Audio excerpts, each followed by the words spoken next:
Scholars. Oh, let me say that we can continue. Great. Okay.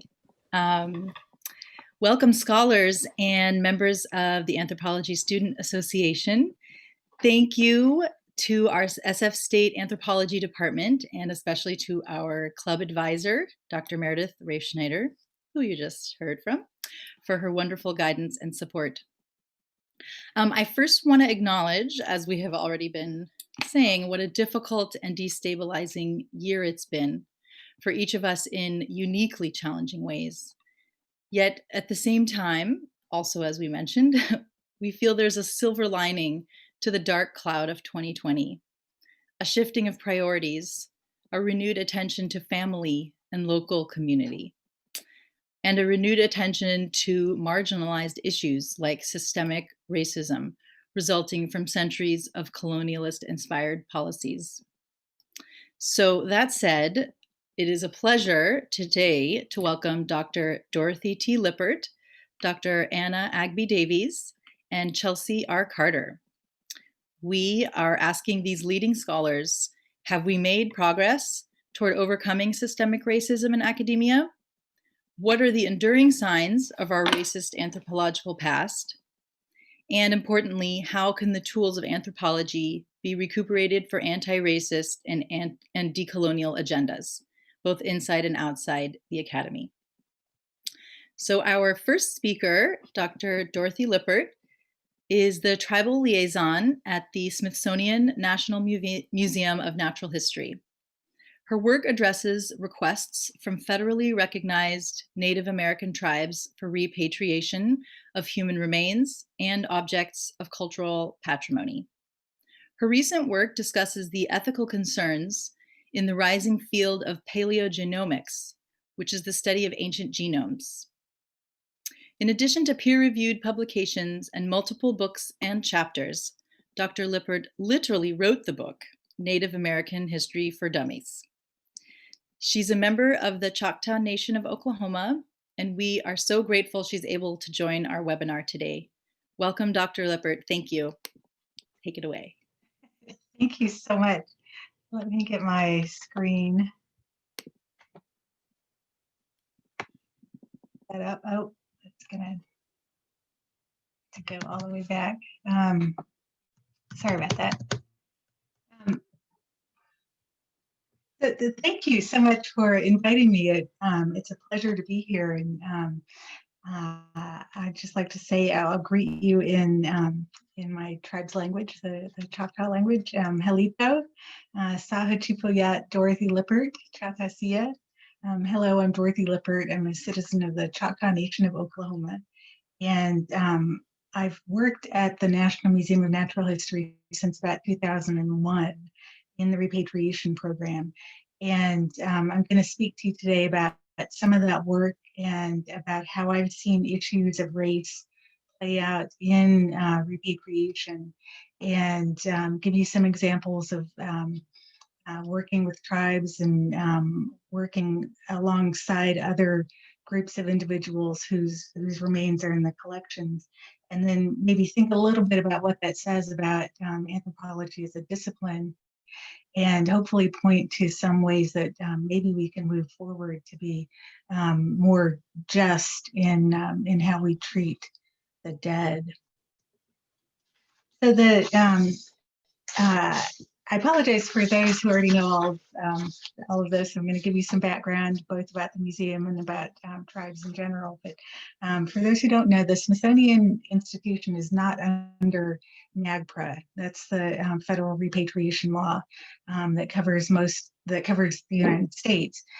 We are under the National Museum of the American Indian Act that was passed a year prior to NAGPRA, and it only covers the Smithsonian Institution. So the museums of the Smithsonian that have large enough collections to have repatriation programs are the National Museum of Natural History and the National Museum of the American Indian.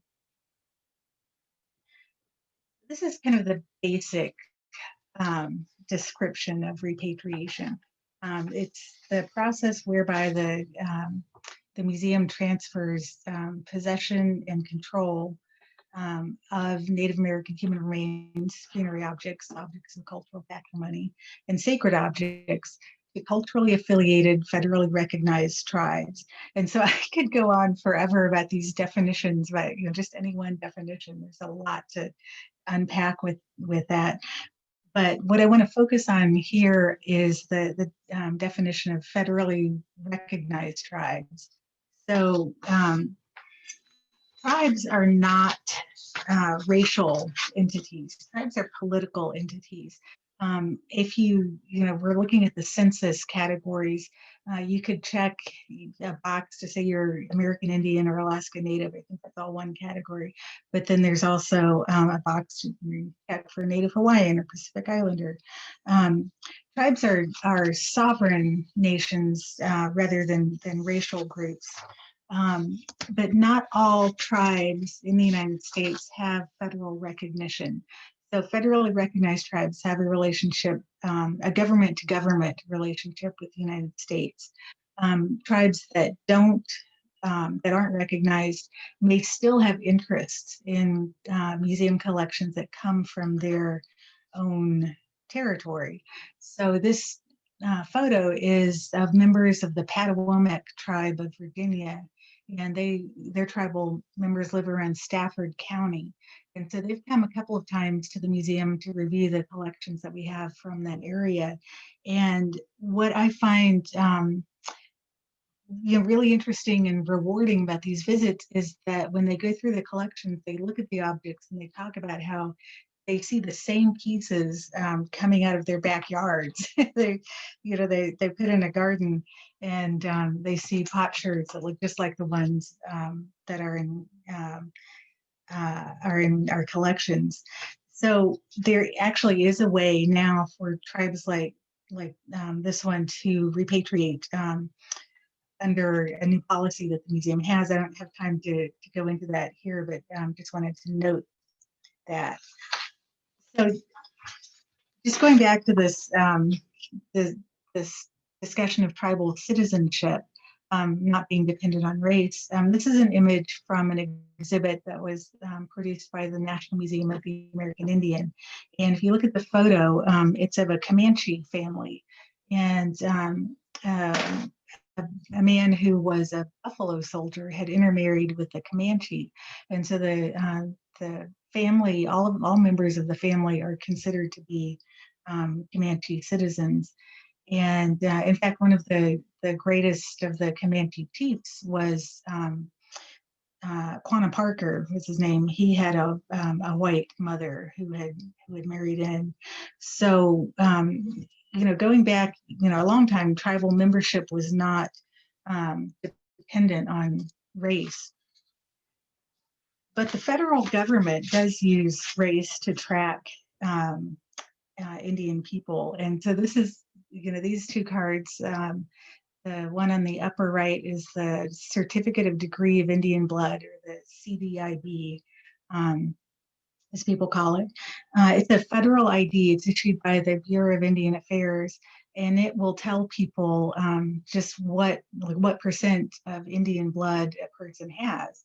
And so my card says 31/32 degree of Indian blood of the Choctaw / Chickasaw tribe. And so I actually did a lot of genealogy and was able to look back and find the Chickasaw. There's a grandmother, a woman who married in somewhere in the 1800s, and then that 1/32 that's not Native American. That's a guy who married in around 1830, and he was a white guy, and so there was good genealogy on him, and I could trace him all the way back to England and to like Henry the Third or something in England. It's bizarre, but the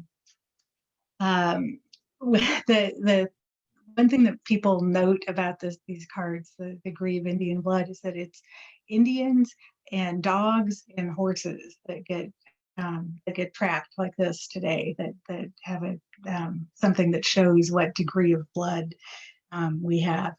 Now, the other category is tribal citizenship, and that's separate. Tribes will issue their own identification and say who is and who is not a tribal member, and tribes are the ones who decide that criteria. So some tribes have descendancy requirements. So like the Cherokee Nation says, you must be descended from someone who was on the Dawes rolls. Other tribes will base this on blood quantum. So if you look at the Mississippi Band of Choctaw, a sister tribe to my own, you have to be one half or more Choctaw blood in order to be enrolled. So it's not standard across the United States. Every tribe has different criteria for being enrolled, and this reflects the individual tribal sovereignty. So what does this have to do with repatriation? Well, anthropologists, when they were going out and collecting Native American remains from the tribes, they wanted to collect remains of people that they thought were authentic. And in their minds, that meant full-blooded. And so this is from Alice Hrdlichka's Alaska Diary, and it's from a collecting trip he made down the Yukon River. And so he's talking about finding he went out and located a burial site. There were 5 graves, a child and 4 adults. When he opened the graves and looked at the remains, he believed that the child was not full-blooded, and so he left he left those remains behind. He only wanted the people that he thought were full-blooded. And so this is kind of chilling to me to read this, because when you just see this description, 3 men and 1 woman, you kind of wonder what the family relationship might have been between these people. And this child died, and were his parents taken away back to the museum, and he was left there. On the other hand, it's kind of good to think about that he was able to stay in his grave in his homeland. So in essence, anthropologists have done a lot of work identifying who does and who does not qualify to be Indian. And at the same time, anthropologists have been eroding tribal cultural heritage practices. And so this slide shows a tribal member from Igiagig Native Village who had visited the museum, and she's speaking to our museum's director and to staff in the anthropology department. She's talking about an item that's in the collections. I always like to think about museum collections and repatriation as reflecting different identities. So museum staff and anthropologists are placing an identity on human remains and objects, and tribal members relating to these same human remains and objects relate to them with a different concept of identity.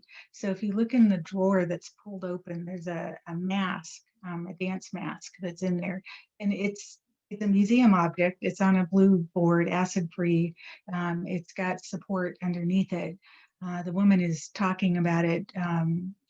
Who knows what she's saying? Maybe she's describing how it was once used, or maybe she's describing another mask that she had seen in use. But my point is that this same object for one person is something that was used in cultural practices, and for another person is something that's meant to be kept safe and secure. It's you wouldn't let somebody pick it up and hold it and dance with it, because it needs to be preserved because it's in it's in a museum. At the same time, having the fact that it's in a museum means that its life in the community has been disrupted, and whatever role this item played in transmission of culture, that's also been interrupted by the fact that the anthropologists removed it and brought it to the museum. So at the same time that anthropologists were identifying what is and what is not native, they were taking actions that affected tribal cultural identity. So removal of human remains and objects to museums, that's not a neutral act.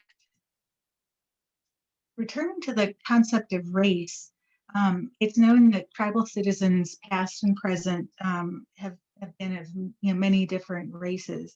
And so we focus in repatriation on cultural affiliation. We look at cultural identity to determine whether or not to return remains. So the museum has remains of people with many different racial classifications. The majority are Native American, but there are people of European ancestry and African ancestry as well. And this is a picture of Grover Krantz, who donated his own remains and the remains of his dog to the collection. Those remains were recently on exhibit. There are two major research collections at the museum, and these include the bulk of the non-native remains. The remains in the Terry collection are those of people whose families did not claim their bodies from hospitals in St. Louis. And these bodies were sent to Washington University, and eventually that collection was transferred to the Smithsonian. The remains of the people in the Huntington collection are those that came from the College of Physicians and Surgeons at Columbia University. And so these are people who, when they died, were their relatives, for whatever reason, were not able to claim and bury their bodies, and they came to the museum. I just have to note that it's really hard to find a slide to talk about these collections without that doesn't involve showing human remains, which is something that I don't do. So in addition to those large collections, there are also remains present of people who I think of as kind of collateral colonial damage. So this catalog card is for the remains of a man who died in Alabama in the early 19th century. And the collector was an Army surgeon, Captain Reynolds, and he also sent in the remains of a Choctaw woman, so a woman who was a member of my own tribe. And Reynolds had just gone out through the area where he was stationed in Alabama, and he collected artifacts, he collected remains. He heard about this man and how the man died, and was interested in seeing how the bones reflected that death. And so he excavated those remains. He sent this man's remains. He sent the remains of the Choctaw woman. Now, I was honored to be one of the last people to hold the remains of that woman prior to her being reburied in the ground near Montgomery, Alabama. That's something that I'll never forget. Was the feeling of holding her and then handing her to other Choctaw people and watching her go back into the ground. But I'm uncomfortable because I still know that this man's remains are still in the museum. He came in at the same time that she did. And the collector who collected them both saw something similar in both people. And what he saw was a lack of power. A lack of power by their relatives to protect these people in their grave. And I think that's a hard fate to share. And it's hard for me to continue thinking about this man and thinking about him being present in the collections still. So I don't have any kind of grand conclusion or summary for all of this. The National Museum of Natural History will continue to repatriate Native American human remains, funerary objects, sacred objects, and objects of cultural patrimony. And under a new policy, we will be able to repatriate remains to tribes that, that don't have federal recognition. We will always continue to care for all of the remains in the collection until such time as they return home. And it's my hope that while that while they're there in the collections, the care that we give them can give them some small measure of rest. But it's important that those of us who work around these people are mindful of just all of the different groups that who are present in the museum. Thank you.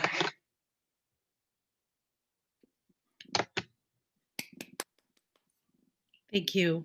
It's really informative, and I think it was a very apt ending with that one story. Thank you, Dr. Lippert. So we're going to save Q&A till the very end, but you're welcome to put questions into the chat at this time that we can answer later. So our next speaker is a historical archaeologist, Dr. Anna Agby Davies, who is an associate professor at the University of North Carolina in Chapel Hill, and also director of undergraduate studies in the Department of Anthropology. She's the faculty director of the Teaching Institute of African American Research and Student Learning to Advance Truth and Equity.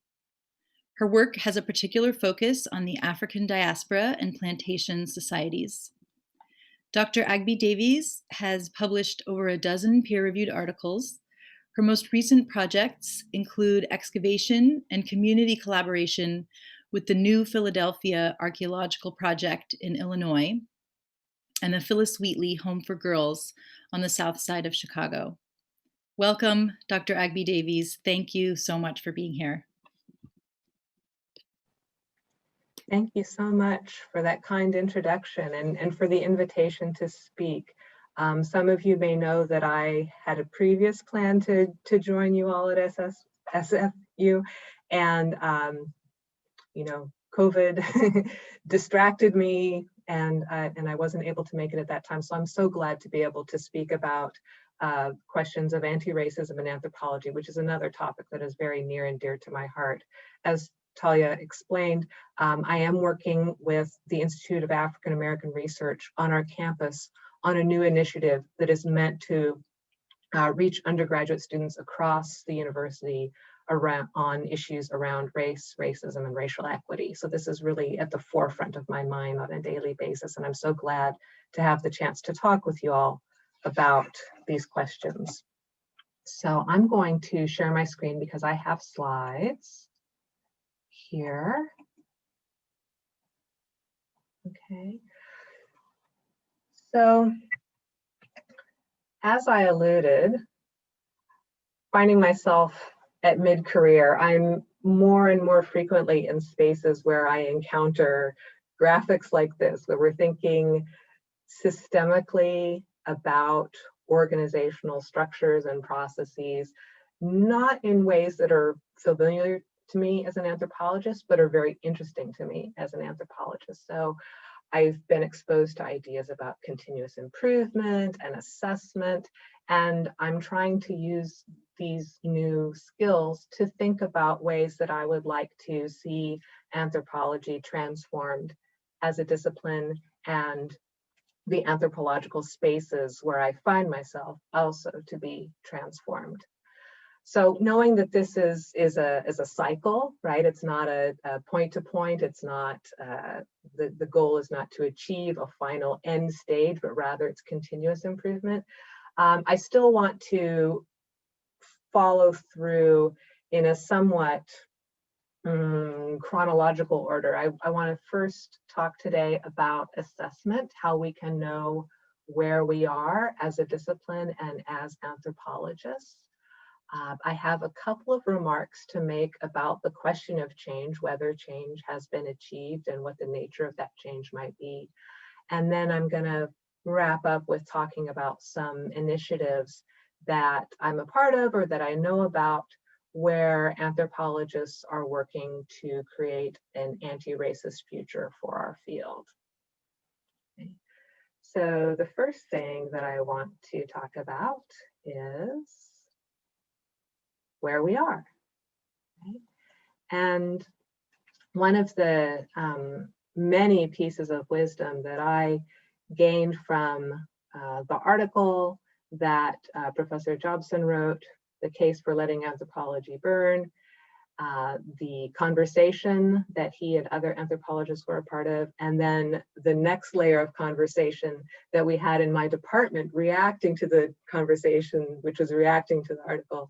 There were many, many pearls of wisdom in that, but one that really stood out to me, and one that I think we really need to think about on a regular basis, is that anthropology, and more narrowly within that, archaeology, we are not apart from society. We bring into our research, we bring into our classrooms, we bring into our organizational spaces the same baggage, the same problems, the same inequalities that exist in the larger society as a whole.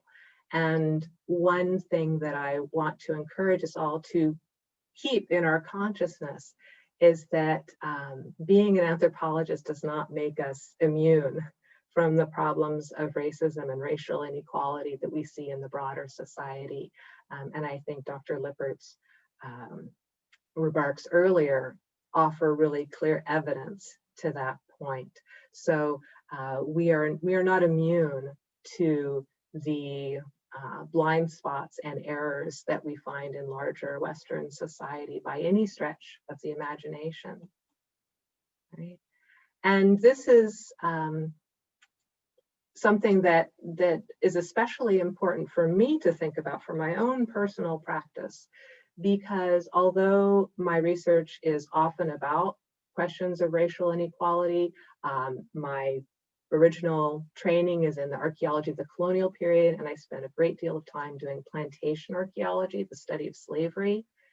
And although I now work in more recent periods in post-emancipation times, a great deal of my research is addressing the African American past, and a part of that past is understanding how African Americans have confronted racial inequality in this country. However, studying this question, providing new knowledge about racial inequality, or teaching about these topics does not guarantee that I am equipped to teach as an anti-racist, to conduct research that contributes to anti-racist ends. It is not sufficient to be an expert in the African American past to understand the African American present, or to be able to generate knowledge that works to change that present. This is something that I think is important for me to realize about my own knowledge base, and also for me to reflect on as an embodied individual. I am myself African American, but that does not guarantee that I will be able to create a classroom where students of all races can succeed equally. And I need to do that work alongside other colleagues to make my classroom an anti-racist space. Okay. So we sometimes have a problem of misrecognition, as I mentioned earlier. We may have a sense of anthropology as this noble field that is breaking down ideas of race as a real biological category, but we still have a ways to go ourselves before we meet the image that we sometimes have of ourselves. It's important to be able to recognize racism where it exists in anthropology. And I'm going to be talking about the academy. That's where I find myself these days. And so that's what's at the forefront of my mind. One example that we can talk about has to do with departmental labor. This was explained very clearly by Brodkin et al. In their article about anthropology as white public space. And the upshot of their research, which came from a survey of people of color, graduate students, and faculty in departments of anthropology, they found that one way in which racial inequality was continually created in these departments was the allocation of departmental labor, that people of color were doing additional work to support the department that, first of all, was not valued as highly as the other work that they needed to be doing to be understood as excellent scholars, right? It's work that takes time away from scholarship, from teaching, from original research. And so this was a heavier labor burden that was also not well valued within these departments. So this is one way in which the structures of our institutions can create racial inequality and are doing so actively now. If you are going to be in a space to do that departmental labor, of course, as a faculty member, one needs to be hired into that department. So taking it a step back, we can look at how people, what processes structure who gets into those spaces to ultimately do that departmental labor. Two studies, one by Speakman et al. Looking at archaeology, and one by Kawa et al. Looking at anthropology more generally, they both showed that where one goes to graduate school and what social networks emerge from that graduate school experience are tremendously influential on who gets an academic job in anthropology. Okay, so that we're not back in the days necessarily where Professor Smith calls Professor Jones and says, hey, I've got this great kid, you gotta hire him, right? It's not quite like that, but yet these networks continue to have an outsized influence on who is able to attain an academic job, and then who from there on is able to influence the field in really important ways. So when we think then, well, how do people get into graduate school? This piece that I'm citing here, Miller and Stassen, isn't about anthropology, it's really about the sciences more generally, but what they talk about in their article is the ways in which the graduate record exam does not adequately predict performance and excellence in graduate school. What it does do is it filters out, over-reliance on the graduate record exam filters out talented people, and the people who are filtered out tend disproportionately to be women and people of color. So that departments are missing out on talented people who could otherwise really flourish in graduate school because of the metrics that we are using to guide our admissions procedures. And this is, like, honestly, 5 minutes before I got on this call, I was corresponding with a graduate director in another university, and he was urging me to send our undergraduates information about applying to their PhD program, and that he stated very clearly, we do not use the GRE in our evaluations. And I so emailed him back. So we've had a series of exchanges about how their department achieved that goal, because that's something that we're talking about at our university as well, but we haven't made that step yet. Okay. So I offer these detailed examples to say that these are kind of classic textbook examples of structural inequality and racism, and they exist in departments of anthropology today. So these are the kinds of things that we are confronting and that we really need to work on. Okay. Now, this is important, I believe, for people of color, right? People who have either individually or collectively been affected by racism negatively, okay? But an anti-racist anthropology is better for all of us. Certainly, I've been reading a lot of really interesting work that resonates with me, explaining clearly how racism damages not only those who are discriminated against, but damages every person. Even the people who benefit from racial inequality are damaged by this system. So that eliminating racism or working against racism is not only to benefit and protect people of color, it's for all of us. And furthermore, I was in a recent anti-racist workshop with the Society for Historical Archaeology, and we were tasked with coming up with ways to make our meetings more anti-racist, to make them more inclusive for members of different racial groups. And as the conversation progressed, what was strikingly clear to me in a way that, was just like a bolt from the blue, is that the examples, the suggestions that people were giving were not only about making our annual meeting better for people of color or better for people regardless of their race, it was making that meeting a better place for women and for LGBTQ people and for people with, neurodiversity, right?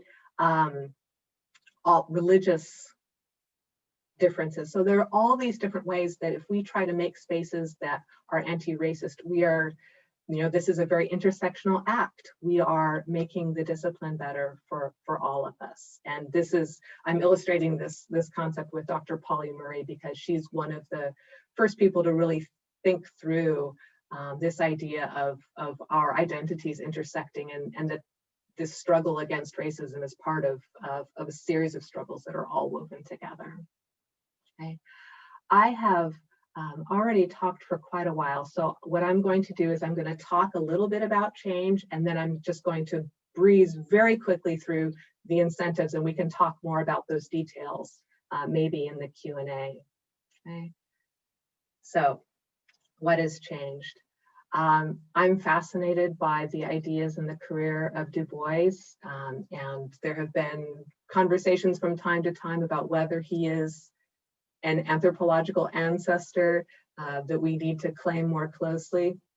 I think about his career and the fact that he was an assistant in sociology at an Ivy League university, but he was never going to be offered a professorship at that university. So he went on to have this amazing, illustrious career outside the academy. Again, we as a discipline have gone beyond that moment in time, and I think it's important to acknowledge that degree of change. I also want to mention Du Bois because of the way that he was a master at collecting the information we need to make these assessments, and also displaying that information in a way that it's possible for us to absorb and act on.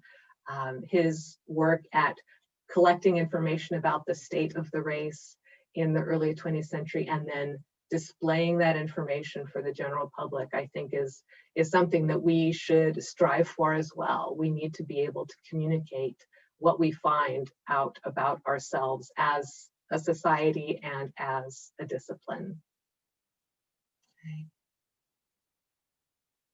Thinking about that question of information, I compare my work on the participation of African Americans in archaeology with a recent piece that was also addressing the diversity of racial groups within archaeology in the US and also in the UK. And there were a number of important findings from both of these exercises, but the part that I want to emphasize today was how difficult it was to find the information with which to conduct the study, right? It's so important for us to have surveys of our organizations, to collect information from participants in anthropology so that we have facts on which to base our assessments and create our visions for change. Okay. So here are this is just a quick windshield survey of some examples of initiatives that can make that change. Okay. There are scholarship initiatives, attempts to remove finance as a barrier for people's participation in archaeology. Okay. We are working to make the subfields inclusive in our field environments and also in our classrooms, right? Making sure that people feel like the anthropological classroom or the anthropological field site is someplace that they belong. Okay. Organizations like the Society of Black Archaeologists are doing work to try to serve communities of color and also to find out more about how people enter into the field of archaeology, how people might be pushed out of the field of archaeology, and the ways that organizations like state historic preservation officers are serving communities of color. We have groups like the SAA compiling resources about racial equity and inequity in our discipline, and making that information clearly available to people who want to use it, right? Unearthing the materials that might be difficult to find in all the committee reports and making that available to our members. And then finally coming together in events like that anti-racism workshop that I just attended a couple of weeks ago and found so energizing. Those are just a few of the initiatives that I'm aware of, and I'm looking forward to learning about the ones that you know about too. Thank you so much for inviting me to talk today. Thank you. Thank you so much, Dr. Agby Davies. And so many good ideas in there, especially to think about surveying students and people in universities, that we could think about the way psychology grad students are always participating in studies. Like that could become something that is more widespread. So, okay. Great. Next, and finally, we have Chelsea R. Carter, who is a PhD candidate in sociocultural anthropology and Master of Public Health candidate at the Washington University in St. Louis, Missouri. Chelsea's work examines the intersections of race, class, gender, and chronic illnesses in the US. She is the recipient of awards from the National Science Foundation, the Society for Applied Anthropology, and multiple fellowships from her home institution. Her forthcoming project examines the differences between how Black and white people experience the neuromuscular illness ALS in her hometown of St. Louis. Chelsea's work is committed to decolonizing anthropological epistemologies through hands-on ethnographic approaches. Welcome, Chelsea. Thank you so much for joining us today. Thank you so much for having me. Thank you for the invitation to be here from both you and Meredith. I'm happy to share a little bit of my work and how I think that it fits into this kind of broader conversation about anti-racism work within anthropology.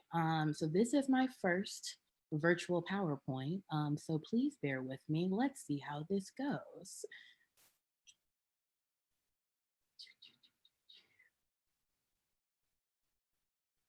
Share. Okay, I think I did it. We see it. Yes. Fantastic. Let me hide the little sidebar situation. No, go away completely. Fantastic. Okay, can everyone see the slides clearly? Good, thumbs up. Okay, fantastic. So thank you again for inviting me to be here today. I am excited to talk a little bit about my research project, but also I think more broadly, I think connect to Dr. Lepert's and also Dr. Agby Davies' conversations about how we can do this work within anthropology to be intentionally anti-racist. Today, I'm gonna talk about my work on ALS, which if you don't know, stands for amyotrophic lateral sclerosis. Say that a couple of times fast, or just say ALS or motor neuron disease. It's a progressive and fatal neurodegenerative disease that affects nerve cells in the brain and the spinal cord. The disease often leads to full paralysis after symptom onset. And unfortunately, most individuals live anywhere between 2 to 5 years after their first symptom onset. Today's wider, quick 15-minute talk is just a section of my dissertation that contends with racialized forms of knowledge production in medicine and science and the material effects that racism has on people's lives. And so today's conversation, I'm specifically going to focus on the analytic that I'm using, racialized local biology, and how I feel like anti-racism work, but specifically racism, fits into this nexus, and I think is a little bit more useful for us than structural violence and some of these more opaque terms that don't actually contend with how racism is impacting people's lives. So December 2019, I recently had a conversation. I'm not supposed to be doing any more research data collection, so please don't tell my advisor that I am, but sometimes you just get stories and you're like, I have to talk to you and I have to hear what happened. And so this is what happened to me. I received a text message from a close friend who is a med student on WashU's campus, and he was like, hi, Chelsea. I just met somebody whose uncle got diagnosed with ALS. And I was like, cool, that's really terrible. Are they interested in talking about their experiences? And he was like, no, you need to talk to her immediately. So we had a conversation, and which turned into a very thoughtful relationship. And she explained to me that her Uncle Frankie, was diagnosed with ALS 3 days before he died. And I was puzzled by the thought of this because I had seen and shadowed at this point at least 30 patients with ALS, and majority of the patients that I saw, particularly the white patients, were getting diagnoses within at least 6 to, I would say, 8 months before their diagnosis. So I asked Tashira, I said, so why do you think that your uncle didn't get diagnosed until 3 days before he passed away? And she looked at me and she said, because they didn't think Black people got ALS. And I think that that story with Tashira really colors how my research has evolved over the last couple of years, because I've noticed that Black people are not being seen and they're being actively rendered invisible by the medical field because they're not thought to have having ALS because they have a Black body. So 3 of the driving questions of my research are, what are the mechanisms through which knowledge is produced about ALS research and care? How are these dimensions racialized? How do Black and white patients with ALS engage with different forms of ALS knowledge? And how does this affect their diagnostic pathways, treatment therapies, and everyday life? And then also, what can Margaret Locke's conception of a local biologies, together of concepts of race, everyday practices of medicine, and ideologies of risk and knowledge, tell us about being a Black person with ALS? So to get at these questions, I think the first tool, and I think getting at my research project was to be intentionally interdisciplinary. And so I think as anthropologists, we often sometimes get really siloed in our fields and think like, I'm only going to read anthropologists. But I think my project necessitated, because of our relationship, when I say our, I mean anthropology's relationship with race, to engage with other scholars that are having these conversations. So as I mentioned, I start with Margaret Locke's Encounters with Aging, but then I've also been thinking a lot with Black feminist anthropologists about how my specific positionality as a Black woman doing this work affects how we understand racism and health in the United States specifically, but also I've leaned on sociologists and scientists of medicine like Ruha Benjamin's work about how do we think of racism by design and how it's completely embedded into all of our systems. So kind of looking at the structural effect. And then I also tie this into Donna Eileen Davis's work, looking at medical racism with Black women who are giving birth. And so not focusing only on the babies Donna does in this book, but also really focusing on how racism is impacting the experiences of Black women. And so these literatures have really helped me kind of think through what particularly was happening with Black patients that I was interacting with here in my hometown of St. Louis. So I am born and raised in St. Louis, in the middle of the country. I went off to school for undergrad and then came back to St. Louis. And I remember when I began to start thinking through my project and where I wanted to do it, I remember telling my dissertation advisor that I was going to Costa Rica. And she was like, why are you going to Costa Rica? And I was like, oh, because like, that's what anthropologists have to do. Like, we have to go abroad. We have to go out. And she was like, yeah, that's like some racist stuff. And you shouldn't abide by that if that's not what you want to do. And so as some of the questions that I think led me to my main research questions started evolving more, I realized that there was a lot I could learn from studying not only just the United States, but studying home. And so following in the tradition of Zora Neale Hurston and Kamala Bashirwan and also Brackett Williams, I really did the work to think about, instead of thinking about field work, how can we really put the focus and call it homework?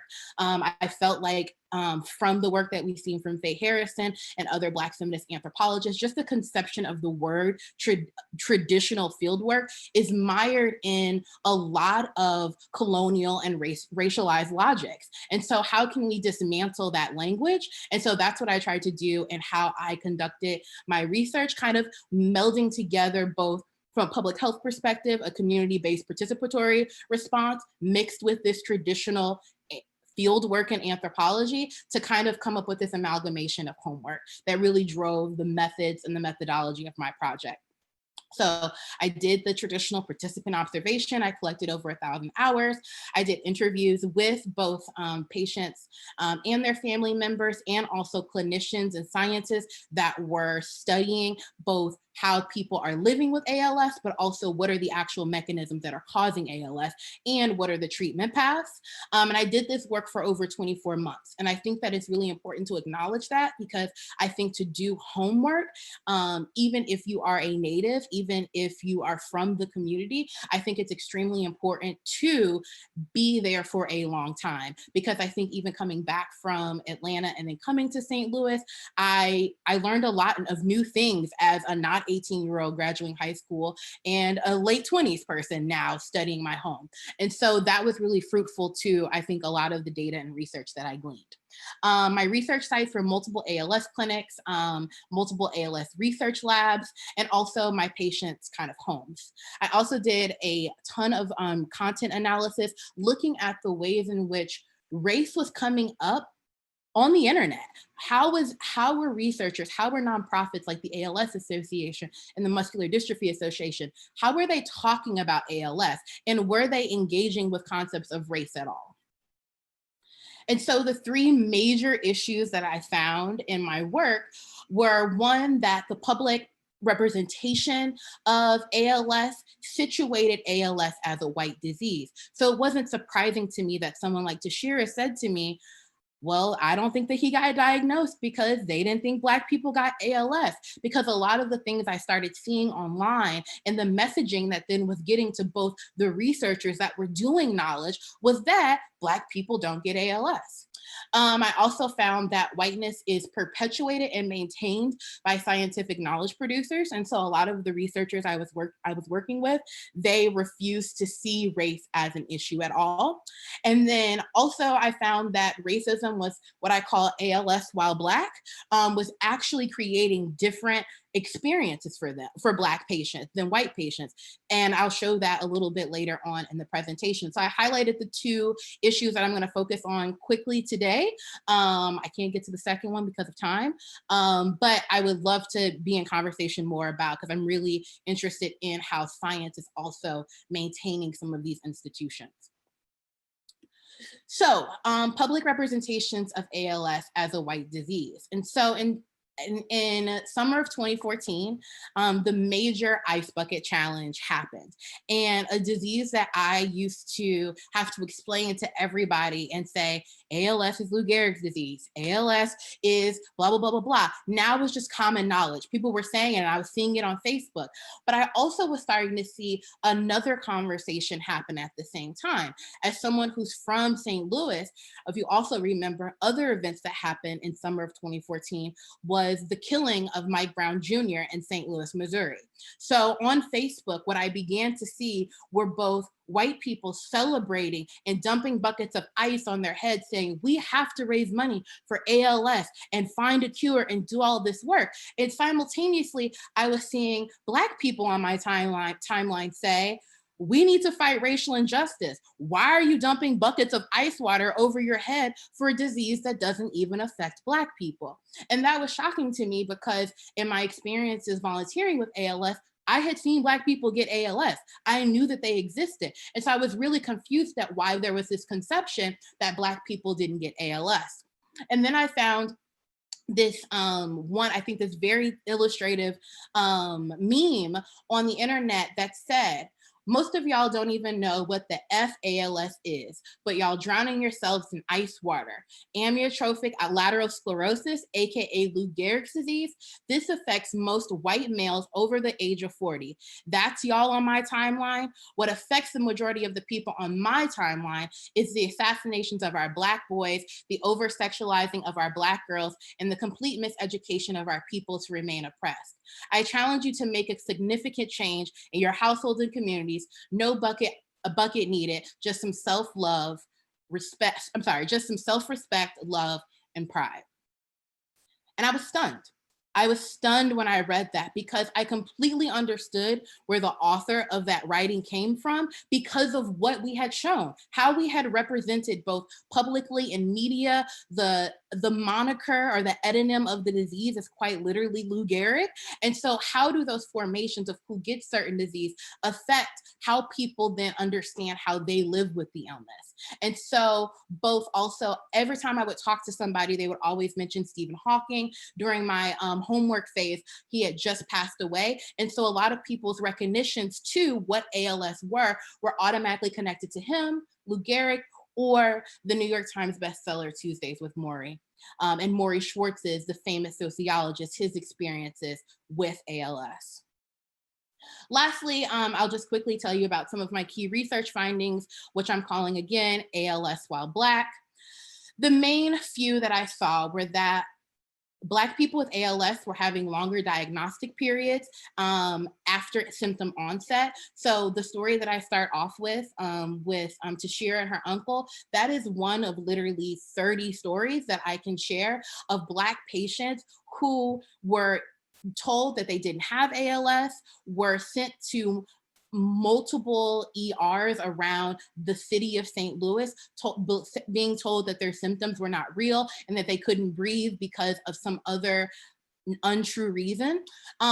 Late interventions that require emergency services were very common for Black patients. So one of the ways for your life expectancy with ALS to extend longer than 2 to 5 years is if you get ventilation. And so a lot of Black patients were not getting ventilation by choice, but by emergency. So what that means is that they were going into the hospital because they suddenly could not breathe. And because they did not have any directives by their family, doctors were automatically giving them invasive tracheotomies instead of allowing them to make the decision on their own if they wanted to, because invasive tracheotomies are extremely invasive and really harmful. Black patients were having more negative experiences with clinicians during their clinical encounters. There was less engagement. The ALS Association touts itself as the premier organization to support for advocacy, research, and care for ALS patients. After the end of my 24 months, the ALS Association here in St. Louis had only serviced 5 patients, where I had identified over 30 in my sample of people over that period. So where was the disconnect and why were Black patients not engaging with care?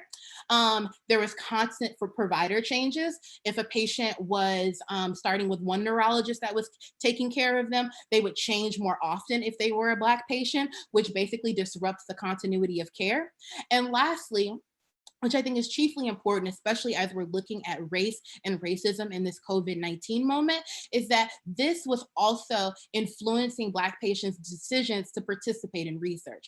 And because ALS particularly is a disease with no clear etiology and no no life-saving treatment, it is critical for representation, not because race is biology, for Black patients to be a part of this, but because of the experiences they were having, they were less and less likely to not only participate in clinical trials, but be even attend the multidisciplinary clinics that were going to offer them care. So what? Truly, like, so what? Why does this matter? I found that this matters for a lot of reasons. One, I think that the ways we racialize diseases, and this happened, we saw even at the beginning of COVID-19 with the ways in which we were racializing COVID. There were a plethora of people in the Black community and also white researchers saying that Black people could not get COVID-19 because they were immune, because they had vitamin D. And quickly we saw by April and May, once data started to aggregate for COVID-19, Black people, Indigenous people, and people of color broadly in the United States had the highest rates of COVID-19. And so when we racialize, and there's a normalization of racializing who can and cannot get various diseases, that can be extremely harmful to those that are seeking care. Lastly, I think that race-neutral thinking and scientific knowledge production can be very, very damaging in how we actually do research. And so when you have scientists that think that racism and race is not imbued in how they're thinking about these different logics, then this also can really damage not only care, but how we understand the disease. The very knowledge sources that we have are now questionable because of someone's bias that the data told them, oh, well, Black people don't get it. Well, why did the data say that? Are Black people even showing up in your clinics? Are Black people being treated the same way as white patients? And so all of these extra questions begin to come up. And lastly, and I think most important to the discussion today, is that when we are creating these racialized local biologies, when Black patients are having different experiences biologically because of their race, not because race is biological, but because the social construction of race has created these white supremacist functions, it is literally damaging them. And because anthropologists, I think particularly, have been so focused historically on just ethnicity and just culture and just race, and we haven't taken into account racism, it is extremely harmful for not only the work that we're doing to help other people, but also for, I think, the ways in which we teach people about race and racism in the United States, but also how we teach race globally.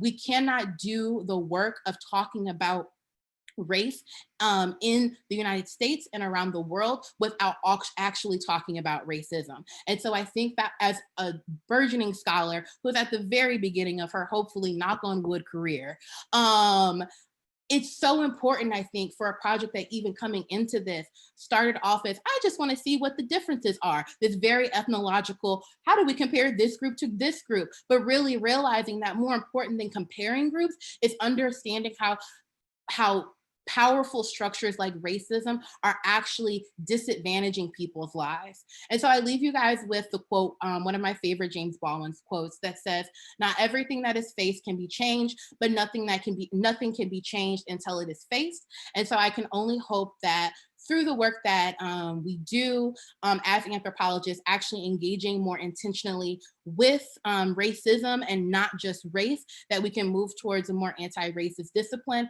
and also a more anti-racist world. Thank you. Thank you so much, Chelsea. Oh my gosh, you gave us so many things to think about.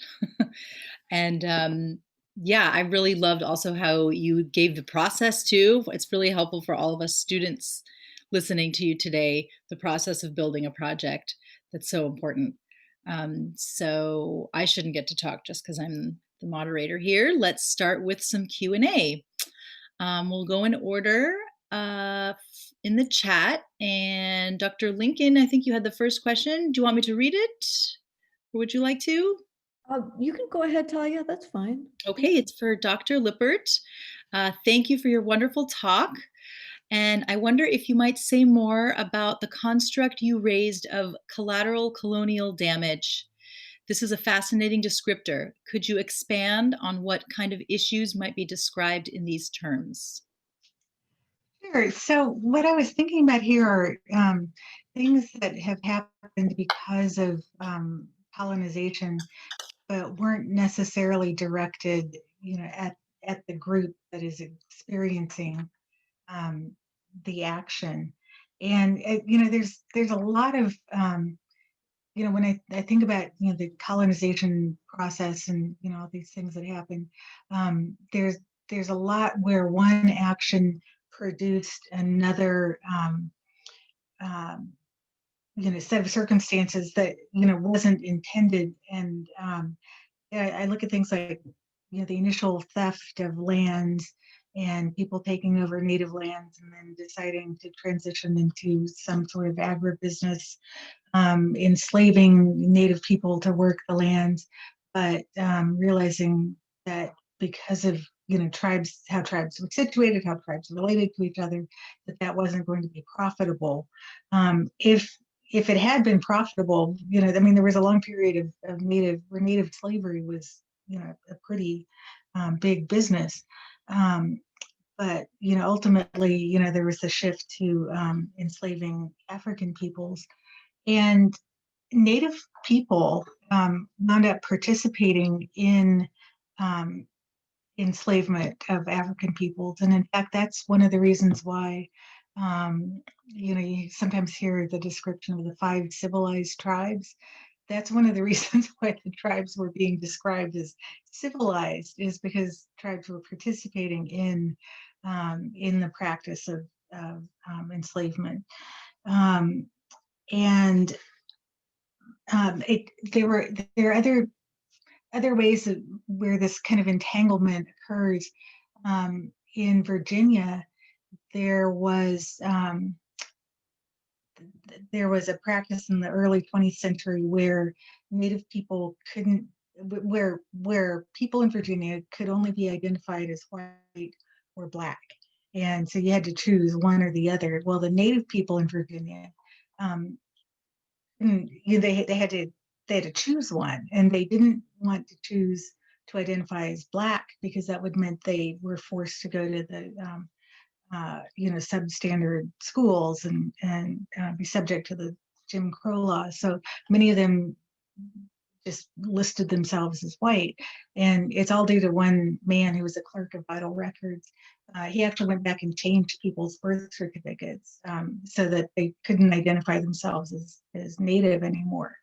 So I just I'm looking at all these different categories of racial identity and constructs that happen as a result of colonialism that are so enmeshed with each other. And so we talk about colonization, its effect on Native peoples, but it wasn't just a singular one-way activity. There were all these things that happened as a result. Thank you so much. Thank you.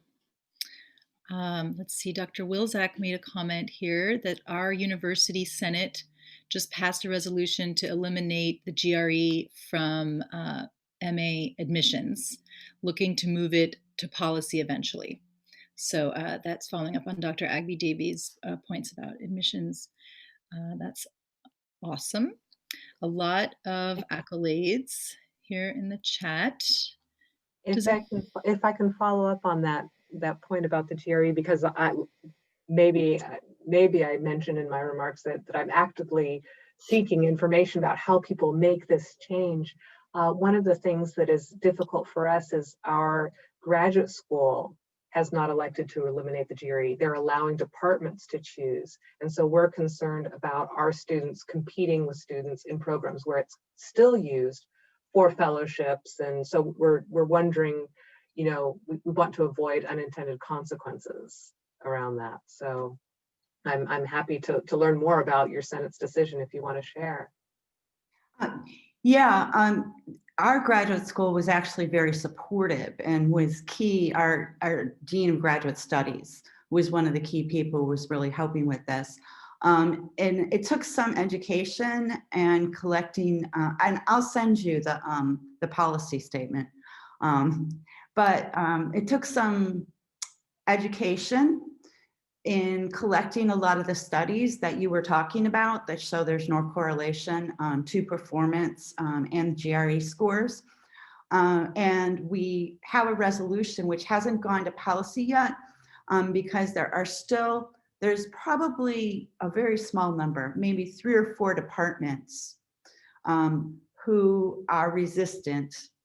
And so the idea is that giving them a year or 2 to rethink this and think about how they can evaluate candidates without the GRE. And these are primarily large departments where they get a whole lot of applicants, and it's just so easy to look at the scores and say, here's our cutoff. Yeah, that's the ones that are the most problematic.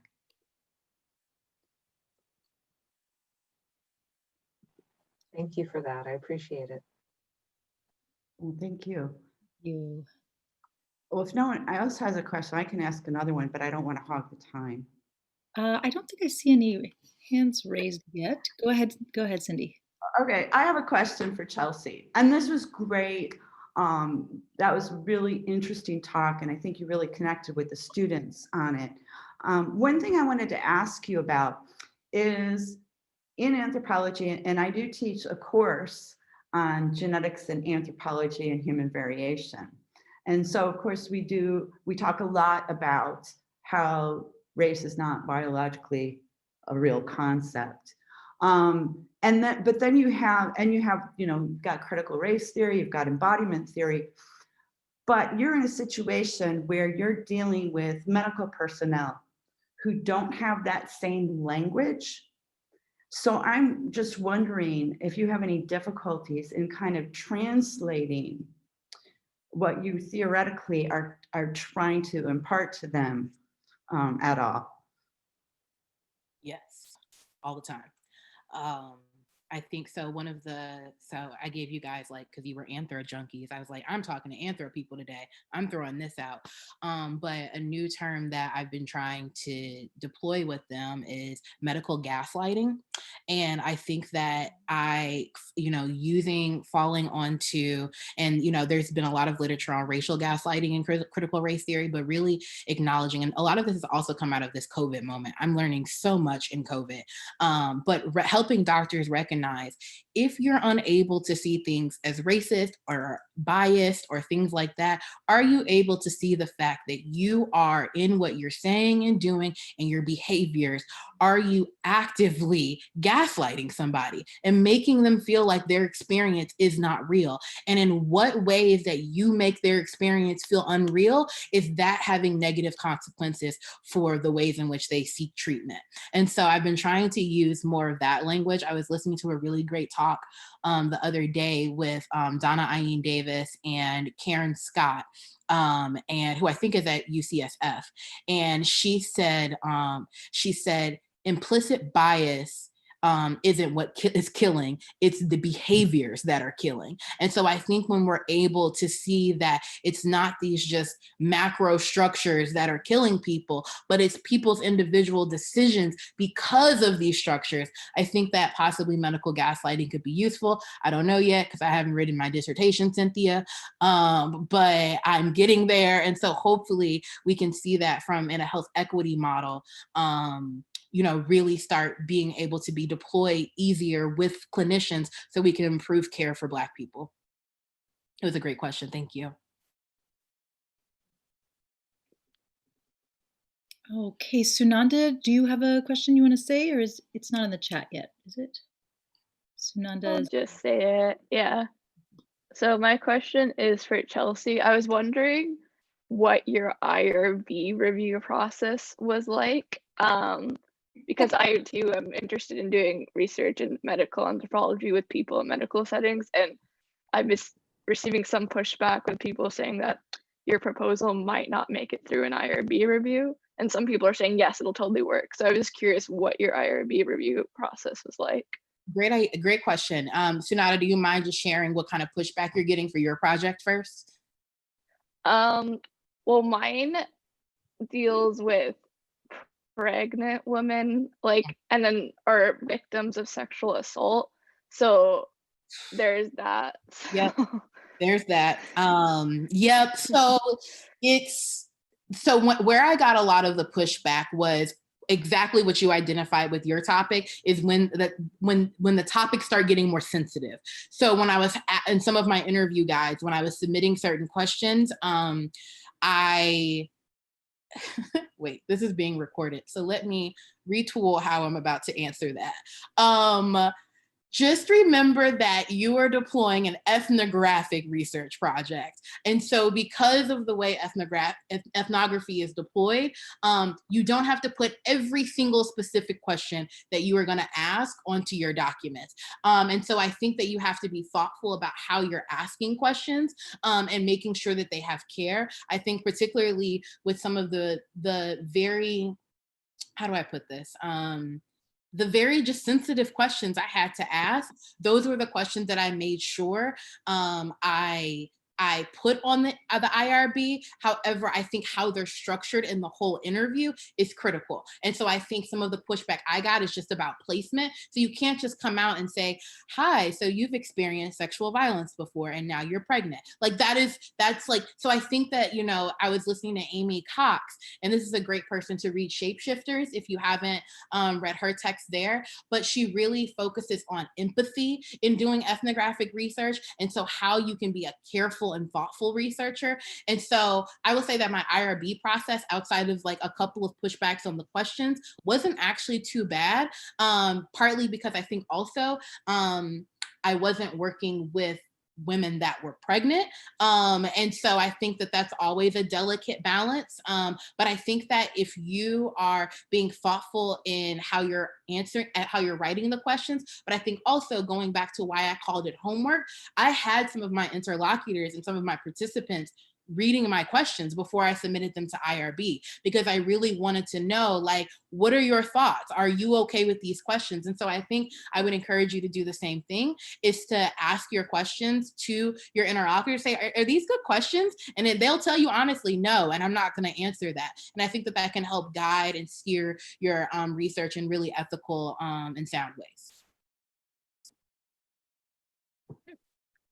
Thank you. Thank you. Practical advice. Ryan, do you want to read your question, or I shall start on it for Dr. Lippert? Oh, I'll just summarize it. And I thought the point you raised about birth certificates was very interesting, because it seems like it's a form of silencing history. And so I was wondering how archaeologists or historians kind of get behind that falsified historical record, or is it just too difficult to do? Because I imagine that must present great difficulties for unrecognized tribes. That's exactly the situation with the Virginia tribes. It's because the Bureau of Indian Affairs has a set of standards that you have to meet in order to be recognized as by the federal government. And one of those is that you have to, the members have to, well, let's see, you have to be continually identified as an Indian tribe since, and I can't remember the date, but 1700, something. So that continually identified is what breaks down for the Virginia tribes. Some of the tribes did get federal recognition. The Pamunkey actually went through the BIA process and got recognized, but then there were 6 other tribes that got recognized through a congressional bill that was passed because they hit that wall where Walter Plecker was his name, the clerk of vital records, where Plecker had just essentially severed the paper, the documentary record. So they kind of, went around the process and were recognized through Congress. It's definitely a challenge. And then, like I said, with the way anthropologists are able to work with those, like our museum works with those tribes regardless. We, somebody comes and tells us they want to visit the collections, we work with them. And even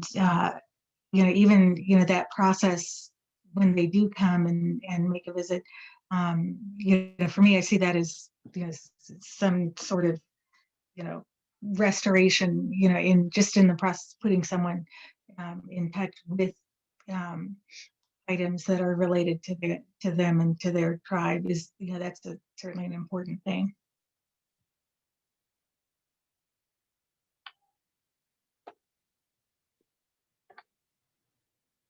Thank you. Let's see. There's an example that Dr. Wilczak put in here. Sad story of exactly what Chelsea's describing. I'm from Baltimore, and one of my neighbors, a 34-year-old Black woman, was killed because of medical gaslighting. She was pregnant with intense leg pains over 2 months, and they just kept giving her painkillers when she tried to get treatment. It was a hypertensive disorder, and she had a blood clot travel to her lung. Okay, so our next question from Katarina, I'm sorry. This connects a bit more with Dr. Agby Davies' presentation. For anthropology students who are learning about anthropology, help transform and decolonize the field while they are being taught about the field.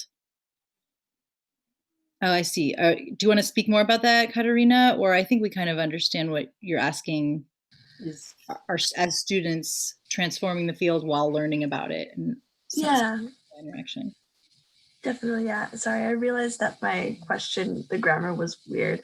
But yeah, so I guess since anthropology is a colonized field and we want to transform it to be anti-racist, then as anthropology students learning in this colonized field, how can we help decolonize it while we're learning under this colonized framework? And I know not all the frameworks in anthropology are from that perspective, but it definitely the majority is. So yes, that was my thought and my question. Thank you. Great, thank you for that. Yeah, it's a powerful question, right? And it's a humbling one for me because it causes me to reflect on the fact that the people who are at the vanguard of transforming anthropology are the people who are coming up now, right? Like I'm reaching the point where I'm starting to feel like a bit of the old guard, not that I'm such an impressive person, but that there are people who are, my students' age or, the same career stage as people who I've taught who are making incredible transformations in the discipline by organizing, by connecting across institutions, by joining forces with people who are working in academic labor movements, who are insisting that their faculty, decolonize their syllabi and have an anthropology canon that reflects the many people who've contributed to the field. So I would say, it's a lot to ask, right? To ask people to advocate for themselves and for the knowledge that they want to gain in the field. The takeaway message that I had from the anti-racism workshop is that it's the responsibility of people in positions of whatever kind of authority to listen, right? And I think of what was accomplished by people in the 1960s, the folks who made Black studies possible. Those weren't the professors, those weren't the deans, those weren't, the eminent figures in their fields. They were the young people who demanded that their elders live up to their responsibilities. And if they didn't know the answer, to learn alongside their students and to be open to new perspectives. So it's a lot to ask for you all to lead us, but I think you have the potential to do so. And what I try to tell my colleagues is to listen, right? People are telling us what we need to do. We just need to heed them. So I don't know if that's a satisfying answer or a terrifying one or seems like a cop-out, but that's honestly where I am in my own space right now, is thinking that I need to be open to the people who are asking me for what they need.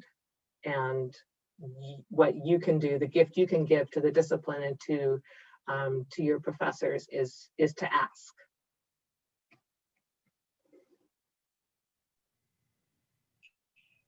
I would follow on to that and say that it's important to build coalitions within, your group and with, with other groups as well. So I am, by some accounts, the fourth Native American to get a PhD in archaeology. I might be the fifth, but I could be the fourth. It's, we have a hard time counting sometimes. So that, and I got my degree, back in 1997. But prior to that, there were maybe 3 other Native Americans had done it. And then, right now we're estimating maybe 30 Native Americans have doctorates in archaeology. But there was a point at which I met other Native people who were getting degrees or working as archaeologists, and that was pretty much the moment at which I felt like, oh, I can actually do this. I can handle being in this field and putting up with everything that was coming my way. It wasn't like anything got better about being a Native archaeologist, but I could talk to other people who knew what it felt like. And so suddenly having, just knowing, oh, somebody else knows, what it's like when, somebody tells you that your work isn't very scientific because, you insist on actually including Native perspectives on things. Or, when people try to get you to discount tribal traditional knowledge, because that's not, that's somebody's opinion. That's not real. But just knowing other people who had been through it was what really helped me, and still, continues to help me.